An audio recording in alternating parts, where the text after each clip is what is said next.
학생들은 시험 없는 그런 나라에서 아마 살아보았으면 아마 우리 어릴 때 아마 그 생각을 많이 했을 겁니다. 시험 때문에 마음껏 놀지도 못하고 하고 싶은 것 못하고 꼭 시험만 다가오면 꼭 읽고 싶은 책이 있어요. 시험 시간만 다가오면 꼭 그 하고 싶은 영화 보고 싶은 영화가 있습니다. 근데 뭐 시험 때문에 뭐 놀지도 못하고 늘 긴장해야 되는 것이지 않겠습니까? 시험 날짜가 다가오면 뭐 밤을 새다시피 할 때가 아마 기억에 많이 있을 겁니다. 이 종말의 시대를 살아가는 이 크리스찬들은 마치 수험생인 것 같습니다. 어떻게 비유를 해도 또 수험생이냐고. 그런데 그 말이 맞는 것 같아요. 신앙생활을 하면 할수록 신앙을 모를 때는 그냥 모든 게 좋다 그렇게 했는데 신앙생활을 하면 할수록 이 수험생입니다. 숙제가 많아요. 풀어야 될 문제들이 많습니다. 그날을 기다리며 우리는 한순간도 긴장의 끈을 놓칠 수가 없습니다. 왜냐하니까 주님이 자꾸 다시 오신다고 하시니까 가고 그냥 없어지면 될 텐데 오신다는 겁니다. 이 오신다는 게 우리에게 이런 긴장을 줍니다. 엄마가 갔다가 시장 갔다가 맨날 있다 오면 될 텐데 오늘 오신다는 거예요. 텔레비 보면서도 날 눈치가 보이는 겁니다. 점점 그때가 가까워지고 있다고 말씀합니다. 그러니까 덜 촉박해지는 거예요. 긴장도가 더 높아지죠. 가까이만 계시는 것이 아니고 지금 금방 문을 열고 들어온다는 겁니다. 가까이 계시고 금방 문을 열고 들어오시고 이게 이제 긴박함이죠. 그래서 우리 믿음의 사람들은 신앙에 있어서 이 긴박함이 빠지면 안 됩니다.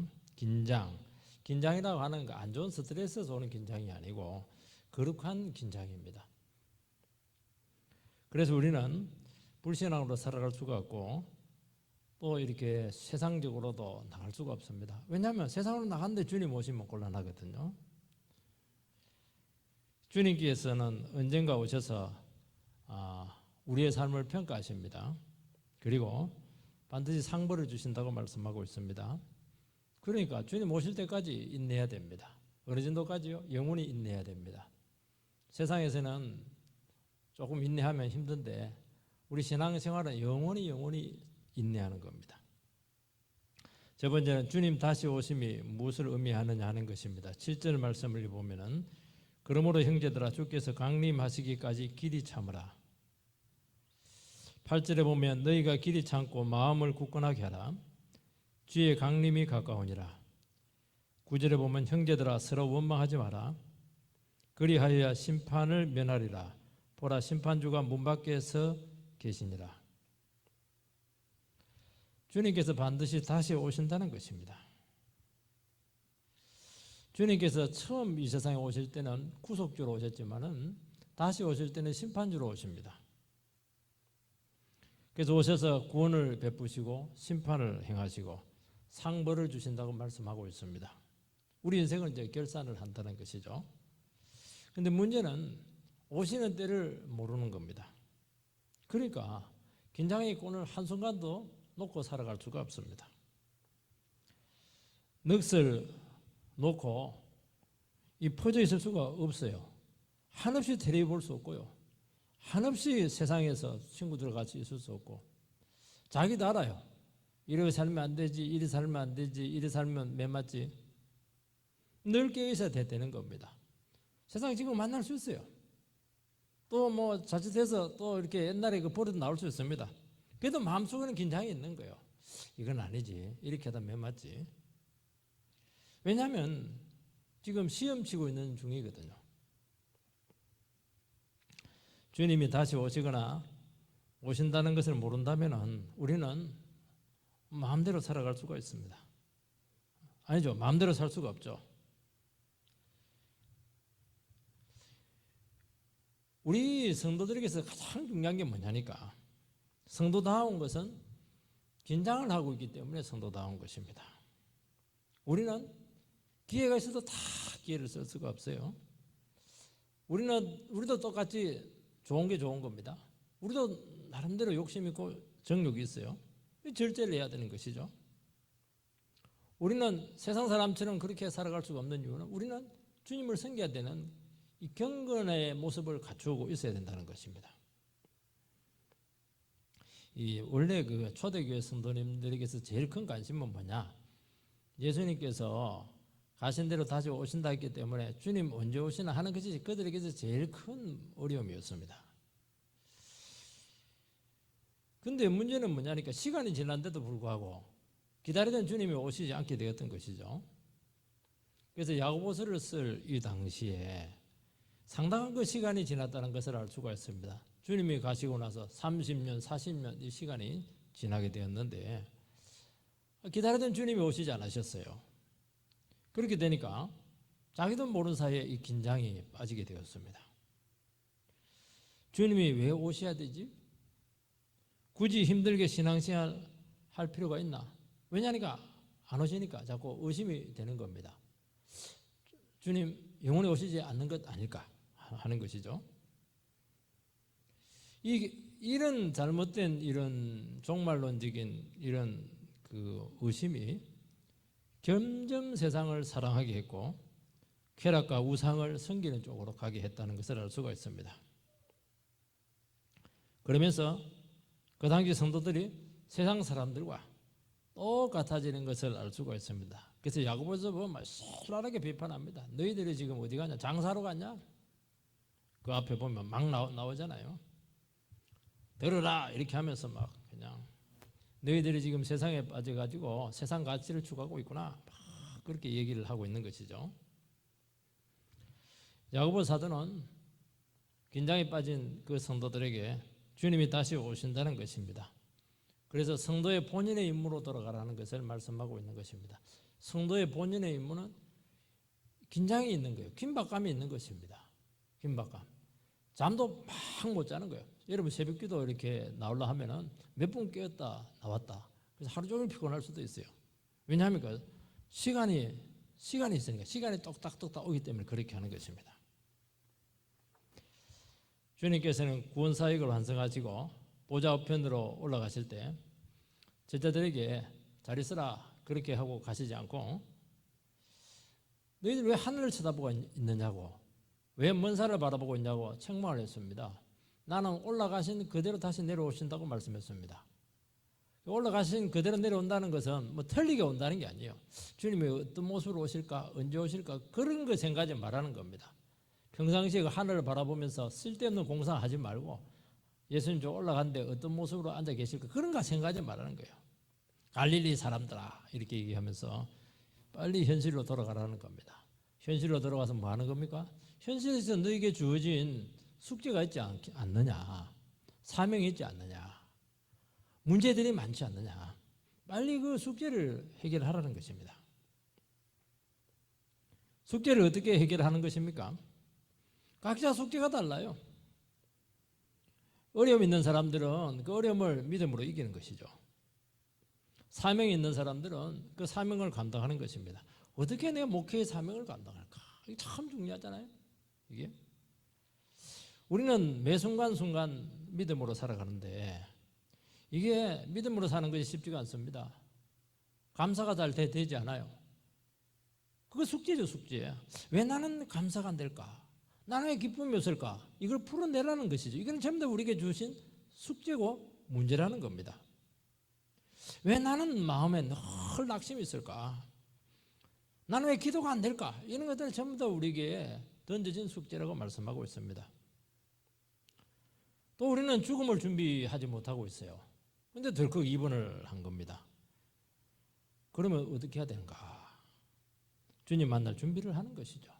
각자에게 주어진 십자가가 있는데 그 십자가를 두고 우리는 결코 편안할 수가 없는 것이죠. 그 십자가가 해결될 때까지 내가 온전히 지고 갈 때까지는 그거는 우리에게 진정한 평안이 올 수 없다고 말씀하고 있는 것입니다. 여러분 우리에게 주신 그런 문제들, 숙제들은 가만히 둔다고 해서 해결되면 얼마나 좋겠습니까?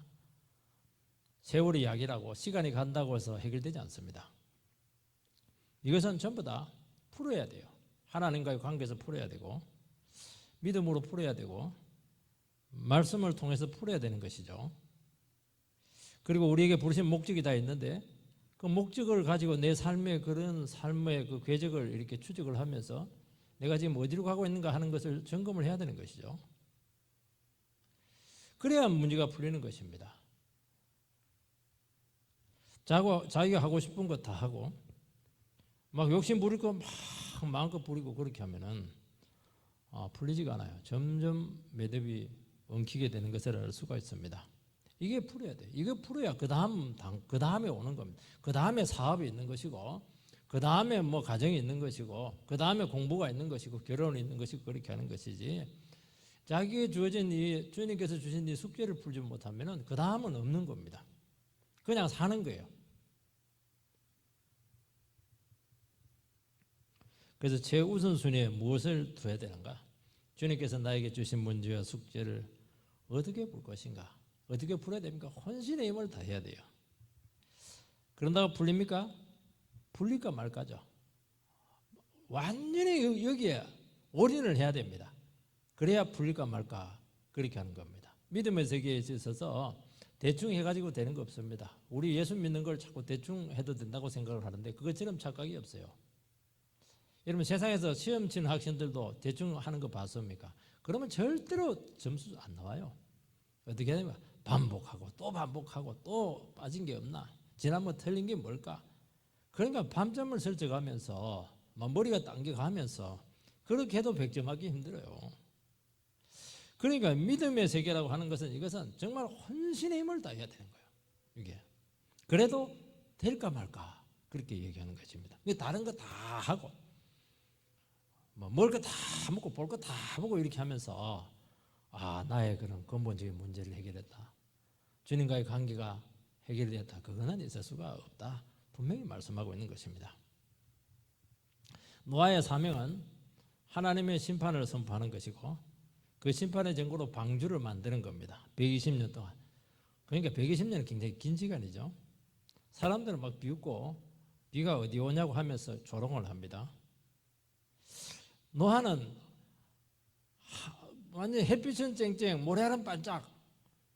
아니 근데 무슨 비가 오느냐는 거예요 이게 산 위에서. 그러니까 짓긴 짓는데 속이 타들어가는 거예요. 사람들은 뭐 더 이렇게 불이하게 살아갑니다. 그러니까 막 의가 상하는 겁니다. 사람들은 전혀 바뀔 기색이 없습니다. 그러니까 정상적인 삶을 살아갈 수가 없는 거예요. 속은 타고 사람들은 더 안 맡기고 더 조롱하고 상황은 점점 비가 안 올 것 같고. 그런데 결국 비가 왔고 세상은 망했고 그와 가족은 구원을 받았고 그 가족을 통해서 새 시대가 열리게 되었던 것입니다. 이게 문제를 푼 거죠. 노아는 어떻게 문제를 풀었습니까? 자기 주신 사명을 감당한 겁니다. 막 설교했어요. 그리고 배를 막 만들었습니다. 뭐 배 짓는다고 해서 거기서 뭐 사업을 할 수 있겠어요? 그 배 가지고 손해예요. 그런데 결국에는 그런 문제를 풀었습니다. 인류의 문제까지 풀어낸 것입니다. 롯은 소돔성에 들어가서 날마다 의로운 심령이 상했다고 했습니다. 왜 의로운 심령이 상했냐? 롯은 하나님을 아는 사람이에요. 마음으로는 이렇게 살면 안 되지. 이렇게 그 세상 사람들과 똑같이 살면 안 되지. 같이 술 먹고 그렇게 하면 안 되지. 아는데도 불구하고 안 되는 거예요. 이게 이 싸움이 안 되는 겁니다. 그러니까 마음이 늘 자기 자신에 대해서 마음이 막 상하는 거예요. 사람들이 막 비난해 놀 때는 막 좋아하는데 어이 롯 와 오늘 재밌어 이렇게 하는데 비웃고 있거든요. 속이 막 상하는 거예요. 내가 예수 믿는 사람 맞나? 이렇게 하는 것이죠. 롯은 해결해야 될 문제도 많았어요. 자기 영성도 해결해야 되고 가정에 얼마나 문제가 많았습니까? 그 딸들, 사위들, 부인, 특히 부인이 지금 문제가 많아요. 그는 세상도 치아리게 했고 자기 안락도 포기하지 않았던 것이죠. 결국 어떻게 됐느냐? 아내 잃고 사위들 잃고 딸들은 거의 이상하게 되었고 자기도 불가운데 구원받았지만은 더 중요한 것은 그 후의 삶이 그렇게 비참했다는 것을 알 수가 있습니다. 왜 그러냐니까 이 사람은 자기 문제를 풀지 못했어요. 제일 중요한 걸 아주 엉뚱한 짓을 한 거예요. 엉뚱한 짓을. 우리는 각자 인생의 숙제가 있고 우리 각자에게 주어진 시험들이 다 있습니다. 우리는 믿음의 문제가 있고 사명의 문제가 있고 자기 자신과의 싸움이 있고 죄와의 전쟁이 있고 하나님 나라 회복에 대한 그런 책임들이 다 있습니다. 여러분, 이것은 대단히 중요한 것입니다. 다른 거 다 못해도 이것을 해야 된다는 겁니다. 그것도 어떻게 해요? 최우선순위로 혼신의 힘을 다해서 해야 된다는, 대충 해가지고 안 된다는 겁니다. 오늘 현대인들이 제일, 크리스찬들이 제일 쏟고 있는 게 뭐냐? 신앙은 대충 해도 된다. 아무것도 안 됩니다. 대충 해도 되지를 않아요. 혼신의 힘을 다해야 됩니다. 아무리 작은 것도 그냥 되는 거 없어요. 피를 토하는 그런 각고의 대가를 지불해야 된다는 것을 우리는 깨달아야 된다는 것입니다. 그래야 문제를 풀어야 되는 것이죠. 왜냐하면 이것은 돈으로 풀리는 게 아니에요. 경험으로 풀리는 게 아닙니다. 이건 하나님의 말씀으로 풀리는 것이고 믿음으로 풀리는 것이고 성령이 와야 되는 것입니다. 그게 쉬운 일입니까? 쉬운 일이 아니거든요. 하나님의 지혜가 와야 되는 것이거든요. 쉬운 일이 아니라는 거 이게. 그래서 정상적인 크리스찬이라고 한다면 이 문제를, 숙제를 해결하지 않고 어떻게 사업을 하고 어떻게 다른 일이 손에 잡힐 수가 있는가, 그 얘기를 하고 있는 거예요. 인생의 숙제를 풀려고 하다가 보니까 아마 성경을 안 볼 수가 없어요. 왜냐하니까 하나님 뜻을 알아야 되니까. 내 인생의 문제를 해결하려고 하니까 기도 안 할 수가 없어요. 내 잔소리 한다고 됩니까? 그럼 속이 상하니까 위로를 받을 수가 없으니까 예배에 나오는 겁니다. 이래도 코로나든 어쨌든 예배에 나와서 그냥 예배에 목숨을 걸지 않으면, 예배에서 은혜 못 받으면 하루도 살아갈 수가 없는 것입니다. 새벽기도 나오잖아요. 자기를 깨끗하게 하려다 하다 보니까 날마다 자신을 십자가에 가져가야 되는 겁니다. 이게 뭐냐니까 우리에게 주신 숙제를 푸는 방식이에요. 여러분, 대충 할 수 있는 거 아무것도 없습니다. 아무것도 없어요. 여러분, 주님이 오시면 기회가 없습니다. 주님이 오시면 딱 한 가지밖에 없어요. 믿음으로 산 것은 인정을 받지만은, 그리고 상으로 보상되지만은 나머지는 전부 다 심판이고 그 멸망이라고 말씀하고 있습니다. 그래서 우리는 이 땅에 있는 동안 뭘 해야 되느냐? 끊임없이 주님이 원하시는 모습으로 변해야 되는 것입니다. 주님께서는 우리에게 우리가 세상 유혹에 빠지지 않도록, 불신에 빠지지 않도록 눈을 부릅뜨고 우리를 지켜본다는 것을 우리는 기억을 해야 되는 것이죠. 죄에 빠지면 어떻게 합니까? 막 회초리를 들고 막 그냥 앞에 서 계세요. 끝까지 그 죄에서 안 나오면 막 때리십니다. 왜냐하면 중요한 문제거든요. 거기서 나오지 못하면 그 미래가 보장되지 않기 때문에 그렇게 한다는 것입니다. 그렇게 하니까 겨우 우리가 숙제를 풀 수 있는 거예요. 유혹에서 조금 빠져나오기도 하고, 죄를 좀 버리기도 하고, 또 사랑을 베풀기도 하고. 자기 돈 이거 어떻게 다른 사람에게 사랑을 베풀 수가 있겠어요? 피 같은 돈인데 이거 내 거 다 써도 부족한데요. 가지면 가질수록 더 가지고 싶은 것인데요. 주님께서는 그리 살지 마라. 이웃을 사랑해라. 너에게 주어진 사랑의 기회가 있는 것은 정말 복된 것이다. 그렇게 하니까 조금 하는 게 조금 하니까 축복이 오거든요. 조금 하니까 인생이 열리거든요. 조금 하니까 기쁨이 생기거든요. 그게 인생에 답이 있는 거예요. 그러면서 풀리는 거예요, 이게. 우리가 어떻게 우리의 힘으로 이 문제를 풀 수 있겠습니까? 우리는 조금 하는 거예요. 또 주님께서는 막 때리고 어르고 또 그냥 이렇게 좀 붙들어 주시기도 하고 이렇게 해서 풀어가는 겁니다. 우리 힘으로 절대로 풀 수가 없어요. 그래서 사도행전을 보면 성전하실 때 약속하신 성령을 기다리라. 너희들 스스로 가지 말라는 겁니다. 성령 받고 권능 받고 예루살렘과 사마리아와 유대와 땅끝까지 이르러 내 정인이 되리라. 능력 받아서 그렇게 하라는 것이지 너 힘으로 못 푼다는 거예요. 너 힘으로 절대 풀 수가 없다는 겁니다. 그래서 약속하신 성령이 오실 때까지는 기도하면서 기다리는 거예요. 아무것도 못 풀어요.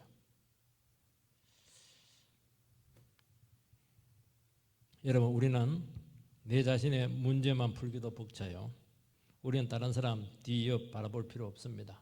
사도 바울도 나는 표대를 향해서 가는데 뒤도 돌아보지 않는다고 말씀을 했습니다. 왜냐하니까 사도 바울도 자기에게 중요한 인생의 문제들이 너무 많은 거예요. 그것만 해결하기도 힘든 거예요.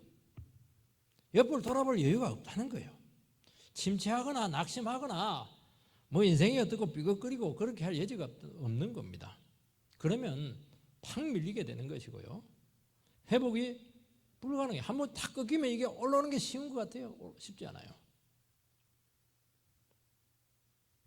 주님께서는 우리가 나태하지 않도록 영적으로 이렇게 긴장이 빠지지 않도록 적절하게 어려움을 주시는 것입니다. 그래서 우리가 너무 행복하지 않도록 하신 것에 대해서도 감사하시기 바랍니다. 적절하게 어려움을 주셔가지고 기도 하나만 안 되도록 오늘은 참 기쁜데 갑자기 남편이 와가지고 막 그냥 속을 뒤집어 놓고 이렇게 할 때 막이 그렇게 하지 말고 하나님 남편을 통해서 나를 깨우치게 하심을 감사합니다. 그 정도까지 기도하게 된다면은 그건 참 하나님 주신 이 숙지에 대한 개념이 어느 정도 있다고 볼 수가 있는 거예요. 왜냐하면 우리는 긴장하지 않으면 나태하면 틀림없어요. 유혹에 빠지고 죄짓고 시험에 빠지고 그렇게 하는 겁니다. 주님께서는 오래오래 기다림을 통해서 바로 이 우리의 문제를 풀게 하고 우리를 성숙의 길로 인도하신다는 것이죠. 어떻게 기다려야 되는가? 그 세 가지를 딱 기억하시기 바랍니다. 첫 번째는 농부처럼 길이 참아야 돼요. 사람이 긴장하는 것은 좋지만 오랫동안 긴장하는 것은 어렵습니다. 그런데 신앙적인 긴장은 길이 해야 됩니다. 오랫동안 해야 됩니다. 7절 하반절 보라 농부가 밭에서 땅에서 나는 귀한 열매를 바라고 길이 참아 이른 비와 늦은 비를 기다리라니. 농사를 지으려면 오래 기다려야 됩니다. 씨를 땅에 뿌려서 열매가 맺기까지 시간이 걸리고 과정을 거쳐야 됩니다. 성질 급한 사람은 씨를 뿌리고 나서 그 다음날 바로 싹이 나기를 원하는 겁니다. 그게 파보면 안 돼요. 싹이 나면 바로 열매가 맺히기를 원하는 거예요. 그래서 자꾸 땡기고 이렇게 하면은 그냥 줄기 그냥 잘리게 되는 겁니다. 그러니까 기다려야 돼요. 그건 우리가 할 수 없는 영역입니다. 그러니까 불안한 겁니다. 기다리는 동안. 여러분 농사를 지으면 비가 와야 되는데 이스라엘 백성들은 이른 비와 늦은 비가 와야 됩니다. 파종할 때 비가 와야 되고 추수하기 전에 비가 와야 돼요. 그 두 비 중에 하나만 나눠도 1년 농사 망칩니다. 그 비를 우리가 어떻게 오게 할 수가 있겠습니까? 비가 오더라도 그 때에 딱 맞아야 돼요. 3월달, 10월달 딱 맞아야 돼요. 9월달 오면 안 돼요. 2월달 오면 안 돼요. 그거는. 비가 오더라도 적당히 와야 되지 너무 많이 와도 안 돼요. 너무 적게 와도 안 되고 감질 와서 안 되고. 그러니까 농사 하나 짓는 것도 얼마나 긴장이 되고 신경이 쓰이는지 몰라요. 농부들이요 살찐 사람 한 사람도 없어요. 왜냐하니까 1년 농사 한순간에 망친다는 걸 알고 있거든요. 여러분 우리의 환경이나 상황은 처지는 우리가 어찌할 수가 없습니다. 농작물이 자라고 열매를 맺는데 우리는 인간이 할 수 있는 것은 없습니다.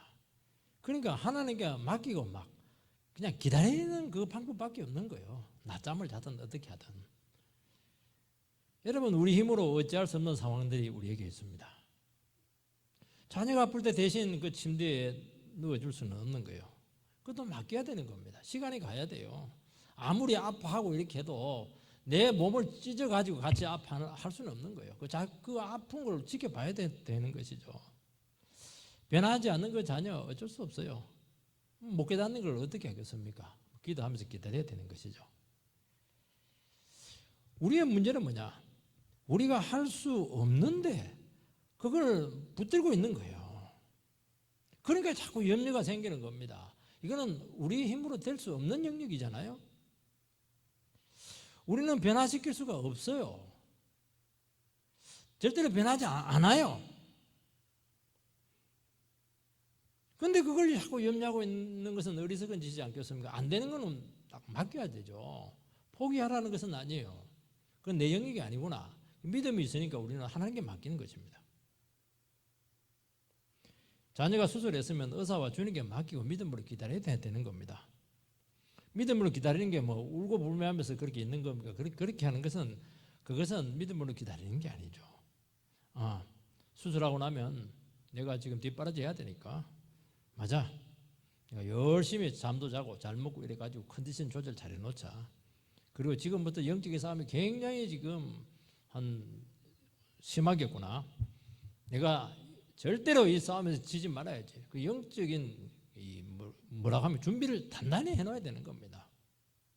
그거는 내가 해야 되는 문제예요. 자녀가 뭐 수술한 거 뭐 회복되고 이런 것들은 내 영역이 아니고 의사고 하나님이 하는 겁니다. 내가 할 수 있는 게 있잖아요. 내가 할 수 있는 것만 해라는 거예요. 나머지 맡기고. 근데 하나님이 해야 될 염려를 자기가 하고 있고 의사가 해야 될 염려를 자기가 하고 있으니까 믿음으로 무장도 안 되고 완전히 그냥 진이 빠져가지고 파김치가 되고 막상 자기 일을 못하는 거예요. 자기가 감당해야 될 걸 못하는 거예요. 그러니까 망하는 겁니다. 믿음이 없는 거죠. 그게 못 기다리는 겁니다. 기다리는 게 쉽지가 않아요. 기다리는 게 아무것도 안 하는 게 아니에요. 이게. 농부들은 믿음으로 기다립니다. 언젠가 열매가 맺히리라는 그 믿음 하나 붙들고 있죠. 놀라운 사실은 알지 못하는 세계에서 모든 귀한 것들이 다 만들어진다는 것입니다. 그러니까 믿음으로 씨를 뿌릴 수밖에 없는 거예요. 싹이 나오고 열매가 맺히는 거 내 생각대로 안 되면 실망이 되거든요. 그러나 믿음으로 한 것 변화나 반응이 없으면 우리는 낙심이 돼가지고 자꾸 이렇게 시간 낭비했다. 내가 헛수고했구나. 그런 마음을 자꾸 가지게 된다는 것입니다. 그러나 일정한 시간이 지나면 반드시 의미를 가지게 될 것이고 그것을 우리는 알기 때문에 우리는 믿음으로 기다리면서 믿음으로 살아가는 것입니다. 하는 거예요. 비가 오지 않을 거야. 그러면 아무것도 못하는 거예요. 비가 오는 거 안 오는 건 내하고 내 영역이 아니에요. 그거는 안 올 수도 있고 올 수도 있는 거예요. 그런데 비가 오지 않을 거야. 그러면 아무것도 안 하면 그 사람은 이제 맹탕입니다. 빈손이에요. 아무것도 없어요. 그래서 결과를 생각하지 말고 지금 나에게 오늘 주어진 그것에 대해서 힘쓰라는 겁니다. 지금 뭐 해야 됩니까? 기도하는 거예요. 믿음으로 내 자신을 이렇게 설득을 하는 것이죠. 믿음으로 뿌린 것은 절대로 없어지지 않습니다. 그게 너무 귀한 겁니다, 여러분들. 우리가 어떻게 100% 믿음으로 하나님, 저는 무조건 100% 믿음을 했습니다. 그 사람은 아니에요. 우리는 의심하고 낙심하고 그렇게 했다가 또 어쩔 수 없으니까 주님 하라고 해보니까 한번 해보는 거예요. 그 한번 해봤는데 그게 역사가 나타나요. 참 그건 너무 신기해요. 내가 한 거 보면은 한 90% 막 헤매다가 10%딱 믿음을 했거든요. 근데 하나님 90% 헤매는 거는 몰라. 그거는. 근데 10%딱 한 그 겨자씨 같은 믿음을 가지고 그냥 산이 옮겨지는 거예요, 이게. 우리가 믿음이 대수입니까? 우리 믿음이 똑같죠, 왜냐하면 전부 다 안 되거든요. 안 되게 돼 있거든요. 그래도 하나님께서 말씀했으니까 목사님이 자꾸 설교를 저리 하니까 한번 해보는 거예요. 하니까 그냥 산이 옮겨지는 거예요, 이게. 뽕나무가 뽑히는 겁니다.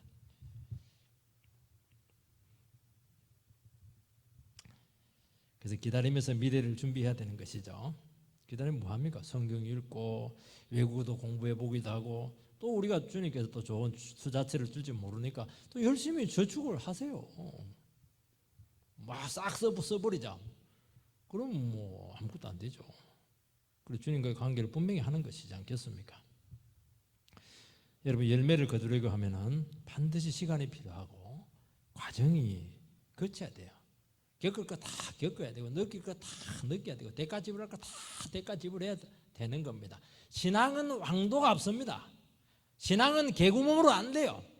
신앙은 정통으로 해야 되는 거예요. 하나님 나라가 단기간에 되는 것 없습니다. 눈물 흘린 만큼 열매가 맺히는 겁니다. 그래서 신앙은 결과보다도 훨씬 더 중요한 것이 과정이죠. 하나님께서 반드시 이루실 것을 소망하면은 자기가 할 수 있는 범위 안에서 작은 일에 최선을 다하게 되는데 이 작은 일이 아닙니다. 주님께서는 뭐라고 말씀했습니까? 그 달란트 비유에서 네가 작은 일에 충성했으니 많은 것으로 맡기리라. 작은 것이 작은 건지 뭐야. 5달란트 가지고 막 장사했잖아요. 그것이 안 쉬워요. 그렇지만은 그 사람은 그 마음을 가지고 미래 생각하지 않고 그냥 자기의 주어진 그 달란트 가지고 열심히 믿음의 씨를 뿌린 거예요. 주님께서는 작은 일에 충성했으니까 내가 너에게 큰 것을 맡겨. 큰 것은 주님께서 다 해주시거든요. 우리는 작은 일을 보면 이게 가지고 뭐 될까? 늘 그런 생각이 많아요. 아니에요. 아무리 작은 것도 주님 손에 들어가 버리면 큰 게 되는 거예요. 큰 역사가 나타나는 거예요. 작은 만남을 통해서 이 사람 별 보니까 별 미래도 없는 사람 같은데 이 사람하고 그냥 사랑을 베풀고 특별히 되겠나 그런데 아니에요. 그 사람을 정말 믿음으로 사랑하고 작은 일을 가지고 최선을 다하면요. 하나님 또 그 사람도 어떻게 역사할지 모르거든요. 8절 너희도 길이 참고 마음을 굳게 하라. 주의 강림이 가까우니라. 길이 참는다고 하는 것은 무작정 참고 기다리는 것을 의미하지 않습니다. 열정을 가지고 기다리는 것이죠. 열정은 어디서 나오느냐? 열매에 대한 확신에서 오는 것입니다. 여러분 믿음으로 하게 되면은 아무리 작은 것도 확신과 소망이 생깁니다. 그게 놀라워요. 아무리 큰 것 같다 놔도 내 힘으로 하면 그것은 그냥 한 거예요. 그런데 그렇게 힘들고 어렵고 하지 말아야 될 이유들이 너무 많은데도 불구하고 믿음으로 기도하고 믿음으로 사랑을 베풀고 믿음으로 주님 앞에 감사하고 이렇게 하면 이상하게 마음속에 소망이 생겨요. 그 확신이 생겨. 하나님께서 결과는 하나님 때에 되겠죠. 하나님 방식으로 하나님 능력으로 되겠는데 하나님께서 이상하게 평안을 줘요. 그러면서 씨를 뿌리면서 벌써 그림이 그려지기 시작해요. 내 인생에 대한 아주 그림이 그려집니다. 그래서 믿음은 바라는 것의 실상이요 보지 못하는 것의 증거라 하는 것이 맞아요. 믿음으로 탁 나가면 아무것도 없는데 그림이 그려진다니까요. 증거가 막 나타나기 시작해요. 그 믿음대로 되는 겁니다. 그래서 우리는 어떻게 해야 되냐? 상황이 어려우면 어려울수록 자꾸 믿음을 쓰시기 바랍니다. 상황이 어려우니까 안 되니까 안 돼. 그러면 안 되는 겁니다. 아무리 어려워도 주님께서 약속했으니까 돼 그러면 되는 거예요. 된다 되는 겁니다. 마음을 굳게 하라고 하는 것은 현실에서 마음이 흔들릴 수 있기 때문이죠. 왜냐하면 우리 뜻대로 절대로 안 되기 때문입니다. 이때 우리는 부담감이 막 생겨요. 그리고 인생의 짐이 막 자꾸 이게 가중이 됩니다. 그때 어떻게 해야 됩니까? 그거 안고 가라는 거예요. 지치면 어떻게 합니까? 수고하고 무거운 짐진 자들아 다 내게로 오라. 내가 너희를 쉬게 하리라. 내가 주는 집은 가볍고 그렇다는 거예요. 짐지는 뭘 배우라. 가르쳐 주겠다는 거예요. 어떻게 우리가 부담을 다 떨쳐버리고 아무 책임도 안 지고 그렇게 갈 수가 있겠어요. 마음을 굳게 하라는 거예요. 굳게. 상황 바라보지 말고 약속 붙들고 내 속에 일어나는 막 불신함과 계속 싸우면서 수없이 결단을 해라는 겁니다. 그러면 주님께 인정받는 그날이 반드시 온다는 것입니다. 9절에 보면 형제들아 서로 원망하지 마라. 그리하여야 심판을 면하리라. 보라 심판자가 문 밖에 서 계시니라. 원망하지 마라. 그렇게 되어 있어요. 왜 사람이 원망해요? 일이 뜻대로 안 되니까 사람이나 대상에게 대해서 화살을 돌리는 겁니다. 자기에게도 돌리기도 해요. 사랑하는 사람에게 돌리기도 하고 상황에도 돌리기도 합니다. 자기 자신도 바라보지 않아야 되는 겁니다. 자기 자신 바라보면요 어떤 일이 생기냐니까요 너무너무 자기가 비참해요. 자기가 비참하니까 막 무너지는 거예요. 이게 자기도 보면 안 돼요. 그때는 다른 사람이 화살을 돌리면 어떻게 되느냐? 안 되죠. 그것도 원수되죠. 우리 인생을 주님께서 붙들고 있다는 것을 고백을 하라는 것입니다. 그러면 원망이 안 돼요. 하나님 길이 있겠지 하나님 뜻이 있겠지. 그렇게 하는 겁니다. 그럼 뜻이 있어요. 길이 있어요. 없는 데 있어요. 그냥 말을 잘해야 되는 겁니다. 하나님 원망 불평이 막 생겼는데 어떻게 해야 돼요? 저 인생 없네요. 그래 놓고 어떻게 해야 되면 하나님 어찌 안 되겠습니까? 그럼 어찌 되는 거예요? 우리가 다 보정해 놓고 어떻게 살아갈 수 있겠어요? 근데 원망 딱 하면은 상이 없어요. 그리고 그나마 기회가 다 차단이 돼요. 뭐라고 되어 있습니까? 심판자가 문 앞에 와 계시다고 했잖아요. 원망하는 사람에게는 기다리고 있는 것이 뭐죠? 구원자가 아닙니다. 심판자가 문 앞에 딱 기다리고 있는 거예요. 이게 때가 되면 심판하겠다는 거예요. 이거.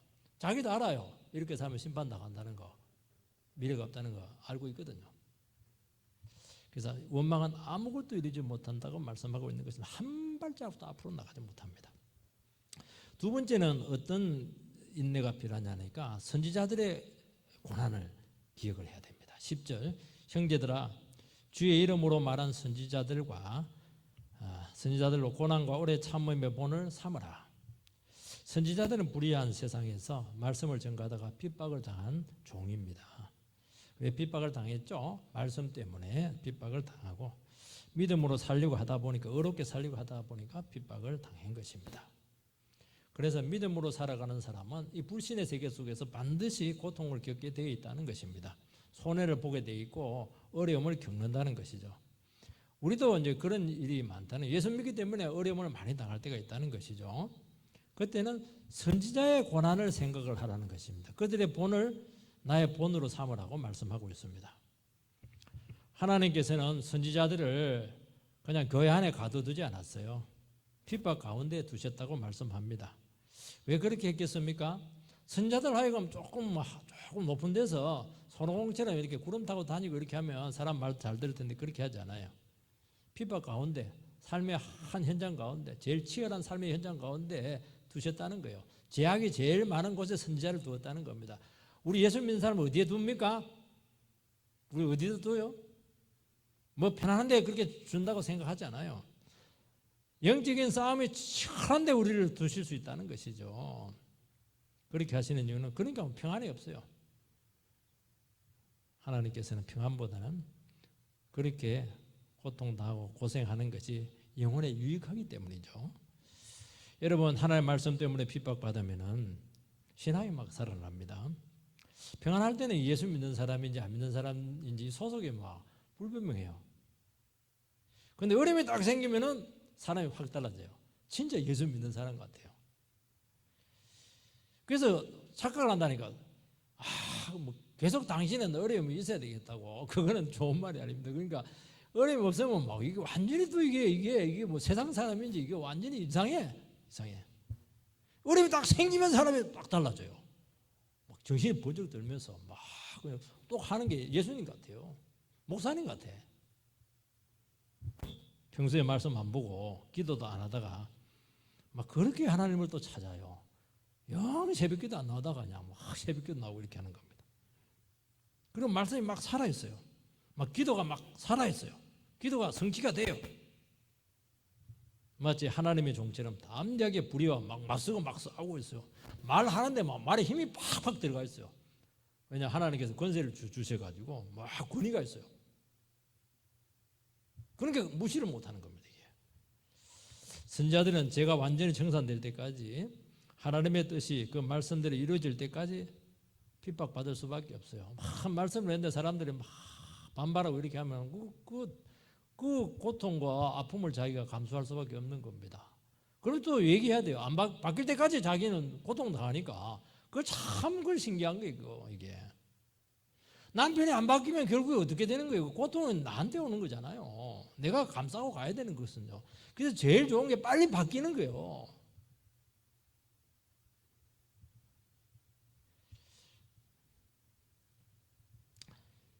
영적인 싸움을 포기하는 순간 우리 생명력은 사라지고 존재 가치가 없어지는 것입니다.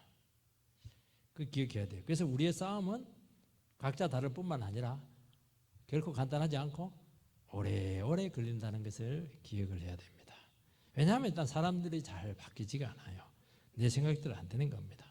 그리고 내가 믿음대로 살았지만은 뭐 바로 팍 바뀌고 이러면 될 텐데 뭐 반쯤 바뀌고 3분의 1 바뀌고 바뀌었다가 다시 제자리로 돌아가고 이렇게 하니까 늘 애매하고 거북하고 참 이런 상태에서 살아가야 될 때가 참 많은 겁니다. 그래도 끝까지 진리편에 서서 가게 될 때 선지자의 상이 있다고 주님께서는 말씀하고 있습니다. 마지막 세 번째 인내는 욥입니다. 11절 보라 인내하는 자를 우리가 복되다 하나니 너희가 욥의 인내를 들었고 주께서 주신 결말을 보았거니와 주는 가장 자비하시고 긍휼히 여기시는 자시니라. 욥의 고통은 뭐냐? 욥은 신앙도 좋고 정말 모범인데 가정 예배도 잘 드리고 이랬는데 이해할 수 없는 고통이 한순간에 와서 집안 말아먹고 완전히 인생 종쳐버렸습니다. 그런데 그 극심한 인간이 겪을 수 있는 최악의 고통 중에서 우리는 아마 욥의 고통 중에 하나만 있어도 믿음이 바닥날 거예요. 거기서 원망을 안 하고 자기 신앙을 끝까지 지킵니다. 이해할 수 없는 고통인데도 불구하고 불신앙적인 말을 안 해요. 이게 보통 내공이 아니죠. 우리 식으로 이야기하면은. 어렵고 믿음으로 살아갔는데 결과가 최악이었습니다. 또 이유도 모르겠어요. 모든 것을 다 잃었습니다. 그런데 그 번민과 고통 중에 놀랍게 인내를 합니다. 욥기는 주제가 뭐냐? 의인의 고난에는 하나님의 뜻이 있다 하는 것이 주제입니다. 지금은 아무것도 보이지 않고 방치된 것 같아요. 하나님께 철저히 버림받은 그 심정입니다. 하나님께서는 의로운 자를 최악의 처지에서 연단하시고 하나님을 알게 하고 하나님을 드러내는 도구로 세우십니다.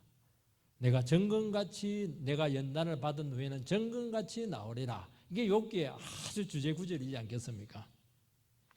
그거예요. 정금으로 만들기 위해서 그렇게 하는 겁니다. 명금, 정금, 순도 100% 금, 불순물이 하나도 안 섞인 거 이거 만들어주겠다는 겁니다. 그러면 이제 연단을 불같은 연단을 받아야죠. 용광로에 막 들어가서 그냥 여기 불순물 다 뽑아내야죠. 그래서 인생에서 우리가 내려간 만큼 더 깨끗해지고 밟힌 만큼 더 거룩해지고 자비와 영광을 체험한다는 것입니다. 여러분 우리가 신앙이 좋다 이렇게 하지만은 믿음 생활 오래 했다 이렇게 하지만은 결국 보면 자기 자랑이에요. 자기 중심적입니다. 자기가 잘났다는 거예요. 그리고 신앙도 상대적이에요. 다른 사람보다 조금 내 거룩하고 다른 사람보다 조금 더 열심히 있고 봉사하고 또 헌금도 더 하고 그런 생각을 늘 가지고 있다는 겁니다. 그리고 내 믿음이 제일 좋다고 착각을 해요. 객관적으로 보면 또 그렇기도 해요. 속은 모르겠지만. 그래서 다른 사람보다 조금 깨끗하고 나으면 참 문제를 못 느끼는 겁니다. 그리고 스스로 만족해요. 하나님, 내같이 깨끗하고 신앙 좋은 예수 믿는 예수쟁이를 두시고 계시니 하나님 얼마나 행복하세요. 막 그렇게 하면서 즐겨 나와가지고 도리어 막 그냥 주님께 영광 돌리는 것도 아니고 자기한테 영광 돌리는 것도 이게 굉장히 신앙이 이상해요. 하나님을 제대로 한번 만나서 그분 앞에 서게 되면은 네가 그렇게 신앙이 좋아? 네가 그렇게 깨끗해? 그렇게 다른 사람보다 도덕적으로 고매해? 보자. 그렇게 허물투성이에요. 자기 자신을 그때부터 제대로 깨닫으면서 눈꺼풀이 탁 벗겨지는 거예요. 눈꺼풀이 탁 벗겨져야 되거든요. 그리고 막 회개할 게 막 그렇게 많아요. 회개해서 그 다음 날은 막 눈물이 너무 많이 흘려가지고 흘릴 게 없는 것 같아요. 그 다음 날 하면 더 그냥 한 바가지 흘려야 되네. 그 다음에 하면 완전히 다라이로 흘려버려야 돼요. 회개할 게 너무 많아가지고. 또 보면 포기하지 못한 게 있고 또 놓지 못한 게 있고 그러면서 조금씩 점검으로 변하는 겁니다. 너희가 욥의 인내를 들었고 주께서 주신 결말을 보았거니와 주는 가장 자비하시고 긍휼히 여기시는 자신이라. 반드시 회복할 그 날이 온다는 겁니다. 의인이 고난받을 때 정말 미래가 오지 않을 것 같아요. 왜냐하면 모든 것을 다 가져가거든요. 어디까지 가져갔느냐? 자기 몸까지 가져가서 숨만 할딱할딱 새겼습니다. 온몸에 버짐이 나가지고 종기가 나가지고 기와장으로 막 긋고 이렇게 해요. 부인은 막 저주하고 죽으라고 떠나버리고 친구들 와가지고 부해를 더 내버리고 이렇게 하니까 세상에 이런 사람에게 무슨 미래가 있겠어요. 싹 다 잃어버렸는데 전혀 미래가 없죠. 하나님께서 연단할 때 보면 너무 참 심하세요. 아무리 고민해도 답이 안 나와요. 그러니까 자꾸 욥기가 긴 거예요. 아무리 고민하고 상의하고 논쟁해도 답이 없어요. 영원히 답이 없어요. 답을 풀 수가 없어요. 하나님이 아니기 때문이죠. 그런데 한순간에 어물이 풀리면서 잃어버린 모든 것이 회복이 됩니다. 그때 뭘 압니까? 주는 가장 자비하시고 주는 가장 긍휼히 여기시는 자십니다. 그런 고백을 하는 거예요. 그리고 생각지도 못한 수준을 우리로 팍 끌어올리십니다. 나를 알고 연단하신 그 사랑이 너무 놀랍죠. 내가 뭔데 이렇게 나를 특별하게 대하시고 특별 훈련시키셔서 이렇게 감격하면서 살아가게 하실까? 너무너무 놀라울 뿐이에요. 이런 바르게 살아가는데도 불구하고 오는 어려움은 우리 미래에 대한 어마어마한 투자입니다. 그리고 최고의 축복이 기다리고 있는 줄 믿으시기 바랍니다. 그래서 인내 중에 최고의 인내가 뭐냐? 욥의 인내예요. 여러분 애매하죠? 이해할 수가 없죠? 나는 신앙생활 잘하는데 왜 이렇게 힘든 거야? 그게 마지막 경지입니다. 그래서 그 욥의 인내를 잘 통과하셔가지고 정말 흠도 티도 없는 정금과 같은 완전히 명금으로 여러분들이 세워지게 되기를 주의 이름으로 축원드립니다. 기도하겠습니다. 살아계신 하나님 아버지, 종말의 시대를 살아가는 저희들에게 하나님 긴장을 하게 하시고 긴박감을 주셔서 감사를 드립니다. 하나님 믿음의 세계 안에서는 인스턴트로 그냥 자동 판매기처럼 되는 거 하나도 없습니다. 정말 눈물 흘려야 되고 대가 지불해야 되고 과정을 겪어야 되고 시간이 지나야 되고 하나님 아버지 눈물을 뿌려야 되는 줄 믿습니다. 하나님 이것을 우리가 알지 못하고 그냥 인생을 시간 가면 되겠거니 그렇게 아니란 생각으로 믿음 생활 하는 우리 성도님 한 사람도 없도록 지켜주시기 바랍니다. 농부가 그랬습니까? 선지자들이 그랬습니까? 욥이 그랬습니까? 하나님 아버지 요셉이 어떻게 했습니까? 하나님 우리가 이런 인내 기간을 통해서 우리 자신들이 변화되게 해주시기 바라고 정말 미래를 잘 준비할 수 있는 저희들 되게 하여 주시옵소서. 주님 안에서 받는 이런 여러 가지 연단들, 어려움들, 여러 가지 숙제들은 우리를 망하게 하려고 하는 것이 아니고 정말 하나님의 거룩한 자녀로 우리를 다듬기 위해서 그렇게 하신 줄 믿게 하여 주시고 우리가 이 상태에서 만족하지 말고 더 긴장하면서 그분을 기다리는 자세로 하나님 아버지 우리의 주어진 삶을 최선을 다해서 경주하게 인도하여 주시옵소서. 예수님 이름으로 기도하옵나이다.